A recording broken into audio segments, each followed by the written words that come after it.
خوت السلام عليكم. جوج حوايج استفدناهم من حفل تسليم الجوائز ديال الكاف البارح. الحاجه الاولى هو اننا خصنا نحبسوا من الاستضافات اللي ما عندنا فيهم حتى شي ربح.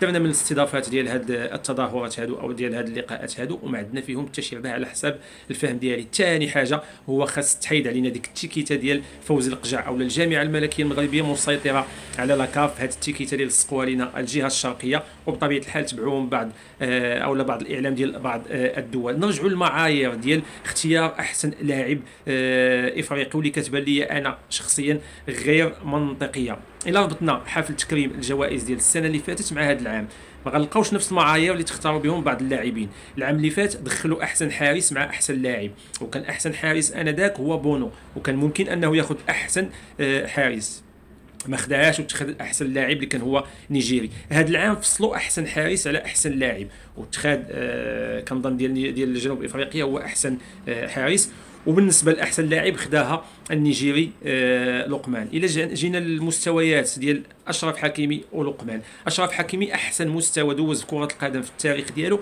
هو هذه السنه.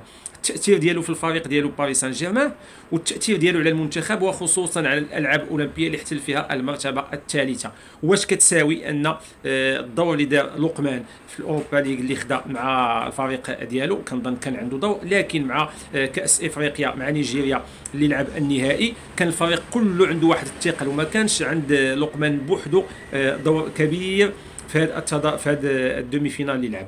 اذا انا كنظن الاحقيه كانت الاشرف حكيمي، زياده على بعض الامور اللي ما انتبهناش لها او ما دويناش عليها بزاف، وهو انه تلغى دياز، تلغى بونو، تلغى رحيمي، وتلغى ايوب الكعبي اللي كان هو الهداف ديال الاتحاد الاوروبي، كنظن 13 هدف، وسجل مع الفريق اليوناني ديالو هدف انتصار في النهائي، كان هو السبب باش فاز الفريق ديالو. ما ذكرناهش كاع نهائيا، كان واقيلا في اللائحه الموسعه ديال 10 والله اعلم، ما عقلتش مزيان. رحيمي اللي فاز مع الفريق الاماراتي بكاس اسيا وماشي سهله، وكان عنده دور اساسي وكبير، وكان الهداف ديال الاولمبياد بسته ديال الاهداف.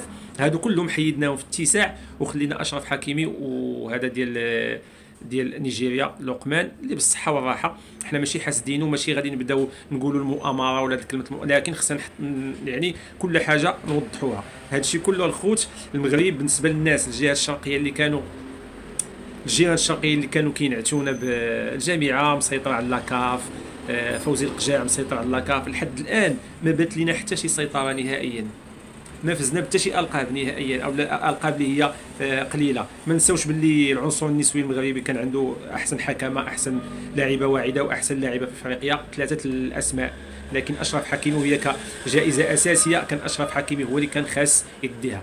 فاللي غنستافدوا من هذا الشيء الخوت هو بركه ما ننظموا اي حاجه.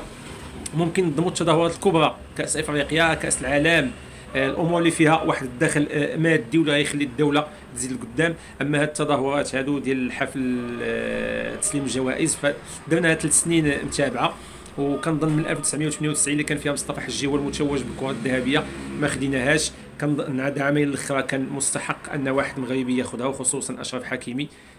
وحتى بونو ما نساوش باللي العام اللي فات راه كان ربح مع سيفيا كاس اوروبيه.